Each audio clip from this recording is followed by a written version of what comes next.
একটু সবাই কমেন্ট করো বন্ধুরা, কে কোথা থেকে দেখছো আর কেমন আছো সবাই।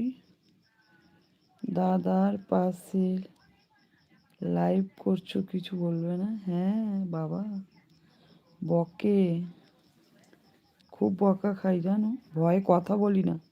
অর্ধেক সময় আমি চুপ করে থাকি, অর্ধেক সময় কথা বলি বোবার মতন চুপ করে শুধু দেখি, কারণ বকবার ভয়ে, বুঝেছ?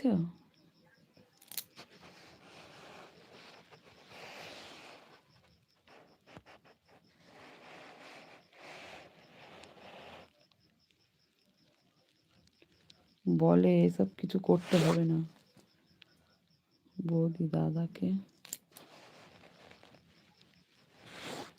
হ্যাঁ, বিশাল বকে, বলে ওসব কিছু করতে হবে না, তুমি ঘরে খাওয়া দাও আর রিল্যাক্সে থাকো। আমি তাও লাইভ করি লুকিয়ে লুকিয়ে, ভয় ভয় করে। আজকেই বকছিল সন্ধ্যাবেলা, বলে খেয়ে দিয়ে ঘুমিয়ে পড়ো, শরীরের উপকার।